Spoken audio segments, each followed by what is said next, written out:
मधुबन के बाबा, मधुबन के बाबा मुरली वाले, आपका क्या कहना, आपका क्या कहना। ओम शांति। आज 21 मार्च 2022 के साकार मधुर महावाक्य।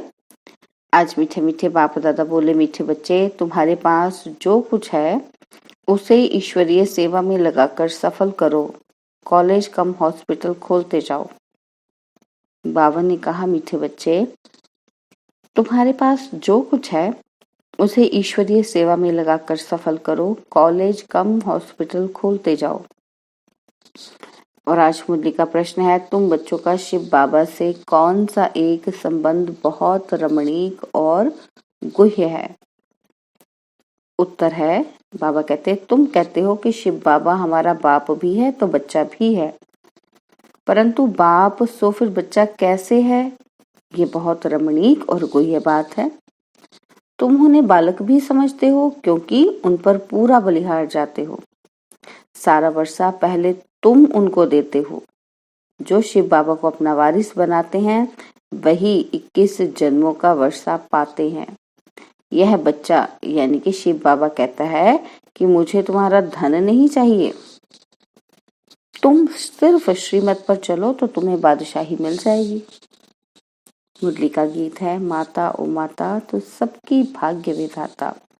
ओम शांति। ओम शांति किसने कहा?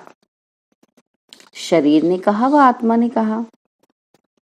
बाबा कहते ये बच्चों को अच्छी रीति समझना चाहिए। एक है आत्मा, दूसरा है शरीर। आत्मा तो अविनाशी है। यह आत्मा स्वयं अपना परिचय देती है कि मैं भी आत्मा बिंदु स्वरूप हूँ। जैसे परमात्मा बाप अपना परिचय देते हैं कि मुझे परमात्मा क्यों कहते हैं? क्योंकि मैं सबका बाप हूँ। सभी कहते हैं कि हे परमपिता परमात्मा, हे भगवान। ये सब समझने की बातें हैं, अंधश्रद्धा की बात ही नहीं। जैसे और जो सुनाया है वह सत्य नहीं। मनुष्य जो ईश्वर के लिए बतलाते हैं वह सब असत्य है। एक ईश्वर ही सत्य है, वह सत्य बतलाएगा। बाकी सभी मनुष्य मात्र उनके लिए झूठ बतलाएंगे। इसलिए बाप को सत्य यानी कि ट्रुथ कहा जाता है। सचखंड स्थापन करने वाला। भारत ही सचखंड था। बाप कहते हैं मैंने ही सचखंड बनाया था। उस समय भारत के सिवाय और कोई खंड नहीं था। यह सब सत्य बाप ही बतला सकते हैं। ऋषि मुनि आगे वाले सब कहते गए कि हम ईश्वर रचयिता और रचना के आदि मध्य अंत को नहीं जानते। नीति नीति करके चले गए, करते ही गए। कोई भी परिचय दे न सके। बाप का परिचय बाप ही देते हैं। बाबा कहते मैं तुम्हारा बाप हूँ। मैं ही आकर नई दुनिया की स्थापना कर पुरानी दुनिया का विनाश कराता हूँ। शंकर द्वारा नई सृष्टि ब्रह्मा द्वारा रचता हूँ। मैं ही तुमको अपना सत्य परिचय देता हूँ। बाकी जो मेरे लिए तुमको सुनाएंगे वह झूठ ही सुनाएंगे। जो होकर गए हैं उन्हें कोई नहीं जानते। सत्युगी लक्ष्मी नारायण ऊंचे थे। नई दुनिया जो ऊंची थी उसके मालिक थे। बाकी इतनी ऊंची दुनिया किसने बनाई और उसका मालिक किसने बनाया, यह कोई नहीं जानते। बाप जानते हैं। जिन्होंने स्वर्ग की राजाई का वर्षा लिया होगा उनकी बुद्धि में ही ये बातें बैठेंगी। गाते भी हैं कि तुम माता पिता हम बालक तेरे, तुम्हारी कृपा से सुख घनेरे। ये किसके लिए गाते हैं? लौकिक के लिए या पारलौकिक के लिए? लौकिक की तो ये महिमा हो ही न सके। सत्युग में भी यह महिमा किसी की हो न सके। तुम यहाँ आए हो तो उस माता पिता से 21 जन्मों के सुख घनेरे का वर्षा लेने, राज्य भाग्य का वर्षा लेने। भगवान है ही रचयिता तो उनके साथ माता भी होगी ना।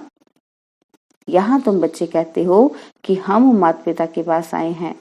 यहाँ कोई गुरु गोसाई नहीं है। पाप कहते हैं कि तुम मेरे से फिर से स्वर्ग का वर्षा ले रहे हो। सत्युग में लक्ष्मी नारायण ही राज्य करते थे। श्री कृष्ण को सब प्यार करते हैं, भला राधे को क्यों नहीं करते? लक्ष्मी नारायण छोटेपन में कौन है, यह कोई नहीं जानते। लोग समझते हैं यह द्वापर युग में हुए हैं। माया रावण ने बिल्कुल ही तुच्छ बुद्धि बना दिया है। तुम भी पहले पत्थर बुद्धि थे, बाबा ने तुमको पारस बुद्धि बनाया है। पारस बुद्धि बनाने वाला एक ही बाप है। स्वर्ग में सोने के महल होंगे, यहाँ सोना तो क्या तांबा भी नहीं मिलता। पैसे तांबे के भी नहीं बनाते, वहां तो तांबे की कोई कीमत नहीं। यह जो गाया हुआ है कि किनकी दबी रही धूल में किनकी राजा खाए, वह फिर होना है जरूर। बरोबर आग लगी थी, विनाश हुआ था, तो फिर होना है जरूर। 5000 वर्ष पूर्व समान फिर से दैवी स्वराज्य स्थापन हो रहा है। तुम बच्चों को रजाई देता हूँ, अब जितना जो पढ़े। विचार करना चाहिए कि यह सत्युग में लक्ष्मी नारायण राजा रानी तथा प्रजा कहाँ से आए, उन्होंने राज्य कहाँ से लिया? एक दो से लेते हैं, वह सूर्यवंशियों से चंद्रवंशियों ने लिया, और चंद्रवंशियों से फिर विकारी राजाएं लेते हैं, और राजाओं से फिर कांग्रेस सरकार ने लिया। अब तो कोई राजाई नहीं है। लक्ष्मी नारायण स्वर्ग के मालिक थे ना। 8 गद्दियां चली। त्रेता में सीताराम का राज्य चला, फिर माया का राज्य शुरू हुआ। विकारी राजाएं निर्विकारी राजाओं के मंदिर बनाकर पूजा करने लगे। पूज्य थे वही पुजारी बने, और अभी तो विकारी राजाएं भी नहीं है। अब फिर नई दुनिया की हिस्ट्री रिपीट होगी। नई दुनिया के लिए बाप ने तुमको राजयोग सिखलाया था। बेहद के बाप से वर्षा लेना है। जो इम्तिहान पास करेंगे वही कल्प कल्प ऊंच पद पाएंगे। यह है पढ़ाई गीता पाठशाला। वास्तव में इनको गॉड फादरली यूनिवर्सिटी कहना चाहिए, क्योंकि इनसे ही भारत स्वर्ग बनता है। परंतु इस बात को सभी समझते नहीं हैं।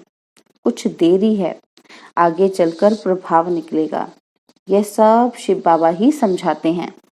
शिव बाबा कहें या शिव बालक कहें, शिव बाबा भी है तो माँ भी है। अगर शिव भगवान माँ न होती तो तुम ऐसे क्यों पुकारते कि तुम माता पिता हम बालक तेरे? बुद्धि काम करती है। शिव बाबा शिव भगवान बाप भी हैं तो माँ भी हैं। अब बताओ कि शिव को माँ है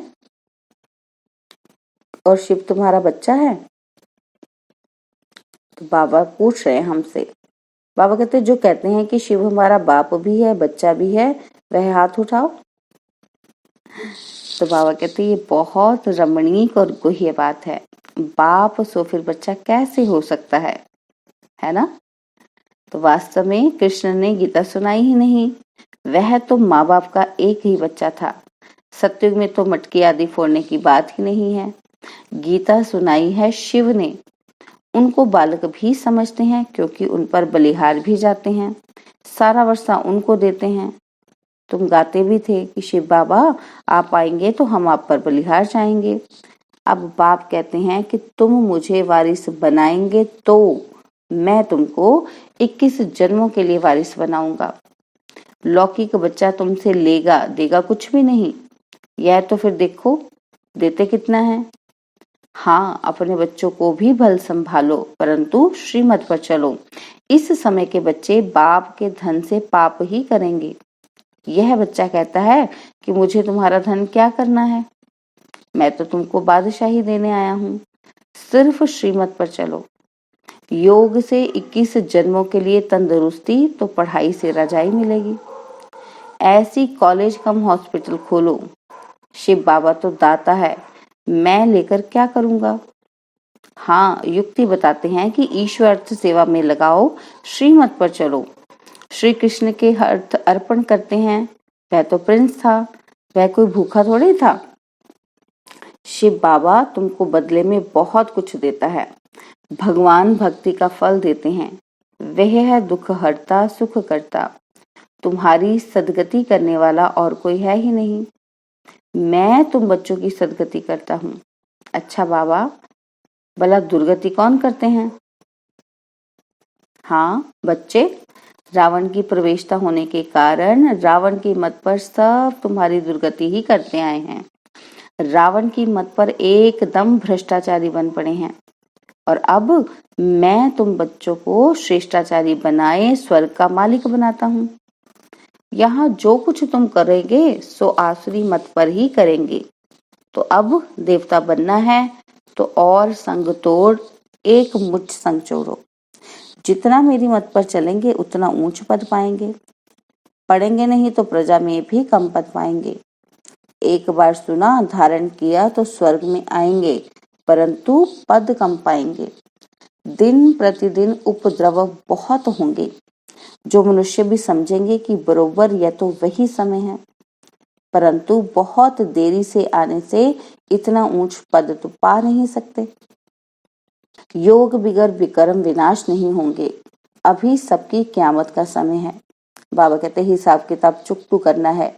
यहाँ तुम्हारे कर्म विकर्म बनते जाते हैं और सत्युग में कर्म अकर्म बन जाते हैं। कर्म तो जरूर सब करेंगे, कर्म बिगर तो कोई रह नहीं सकेंगे। आत्मा कहती है मैं यह कर्म करती हूँ, रात को थक जाने के कारण विश्राम लेता हूँ, इस ऑर्गन्स को अलग समझ सो जाता हूँ, इसको नींद कहा जाता है।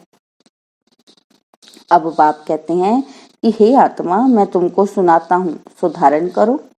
ग्रस्त व्यवहार में रहते पढ़ाई भी करो, पढ़ाई से ही ऊंच पद मिलेगा। पवित्र बनने बिगर यह ज्ञान बुद्धि में नहीं बैठेगा। माया बुद्धि को अपवित्र बनाती है, इसलिए बाबा का नाम है पतित पावन। गाते हैं तुम माता पिता हम बालक तेरे, परंतु तुम अब प्रैक्टिकल में बैठे हो, जानते हो इस सहज राजयोग के बल से 21 जन्मों के लिए हम स्वर्ग के मालिक बनेंगे, इसीलिए ही तुम यहाँ आए हो। भक्ति मार्ग में तुम गाते थे, अब गायन बंद हुआ। स्वर्ग में गायन होता ही नहीं, फिर भक्ति में होगा। बाप कहते हैं मैं तुम्हारा माता पिता बन तुमको स्वर्गवासी बनाता हूँ, माया फिर नरकवासी बनाती है। यह खेल है, इसको समझकर मरने के पहले बाप से वर्षा ले लो, नहीं तो राज्य भाग्य गवा देंगे। पतित वर्षा न ले सके, वह फिर प्रजा में चले जाएंगे, उनमें भी नंबरवार मर्तबे हैं। बाप कहते हैं इस मृत्यु लोक में यह तुम्हारा अंतिम जन्म है। अब मेरी मत पर चलो तो तुम्हारा बेड़ा पार हो जाएगा। इसमें अंधश्रद्धा की कोई बात नहीं, पढ़ाई में कभी अंधश्रद्धा होती नहीं। परमात्मा पढ़ाते हैं, बिगर निश्चय पढ़ेंगे कैसे? पढ़ते पढ़ते फिर माया विघ्न डाल देती है तो पढ़ाई को छोड़ देते हैं। इसलिए गाया हुआ है आश्चर्यवत सुनंती कथंती, फिर बाबा को फारकती दे देते हैं, परंतु फिर भी लव है तो आकर मिलते हैं। आगे चलकर पछताएंगे कि बाप के बच्चे बन फिर बाप को छोड़ दिया। माया का जाकर बना तो उन पर सजाएं भी बहुत आती हैं और पद भी भ्रष्ट हो जाता है। कल्प कल्पांतर के लिए अपना राज्य भाग्य गवा देंगे। सजा खाकर प्रजापद पाया, उससे फायदा ही क्या? पाप के सम्मुख आकर बहुत सुनते हैं और फिर गोरख धंधे में जाकर भूल जाते हैं। पहले नंबर का पाप है काम कटारी चलाना, इसलिए बाप कहते हैं मूत पलिती कभी नहीं होना। बाप आकर सबका कपड़ा साफ करते हैं। बाप ही सब पतितों को पावन बनाने वाला है। सत्युग में कोई पतित नहीं होगा। तुम बाप से वर्षा लेकर विश्व के मालिक बन जाएंगे। अच्छा, मीठे मीठे सिकिलदे बच्चों प्रति माता पिता बाप दादा का याद प्यार और गुड मॉर्निंग। रूहानी बाप की रूहानी बच्चों को नमस्ते। हम रूहानी बच्चों की रूहानी बाप दादाजी को दिलवा जान सिकवा प्रेम से नमस्ते। ओम शांति। प्यारे बाबा, मीठे बाबा, मेरे बाबा, शुक्रिया बाबा, शुक्रिया बाबा, शुक्रिया बाबा। धारणा के लिए मुख्य सार है। पहला पॉइंट है, अब रावण की मत छोड़ श्रीमत पर चलना है और सब संग तोड़ एक बाप के संग जोड़ना है। और सेकंड पॉइंट है, निश्चय बुद्धि बन पढ़ाई जरूर पढ़नी है। किसी भी विघ्न से बाप का हाथ नहीं छोड़ना है। योग से तंदुरुस्ती और पढ़ाई से राजाई लेनी है। और आज मुरली में बाबा ने वरदान दिया, ज्ञान जल में तैरने और ऊंची स्थिति में उड़ने वाले होली हंस भव। ज्ञान जल में तैरने और ऊंची स्थिति में उड़ने वाले होली हंस भव। जैसे हंस सदा पानी में तैरते भी हैं और उड़ने वाले भी होते हैं, ऐसे आप सच्चे होली हंस बच्चे उड़ना और तैरना जानते हो। ज्ञान मनन करना अर्थात ज्ञान अमृत व ज्ञान जल में तैरना और उड़ना, ऊंची अर्थात ऊंची स्थिति में स्थित रहना। ऐसे ज्ञान मनन करने व ऊंची स्थिति में रहने वाले को होली हंस कभी भी दिल शिकस्त व ना उम्मीद नहीं हो सकते। वह बीती को बिंदी लगाए क्या, क्योंकि जाल से मुक्त हो उड़ते और उड़ाते रहते हैं। और स्लोगन है, मणि बन बाप के मस्तक के बीच चमकने वाले ही मस्तक मणि है। मणि बन बाप के मस्तक के बीच चमकने वाले ही मस्तक मणि हैं। ओम शांति। और अब यह एक बहुत अच्छी वीडियो भी जरूर देखें।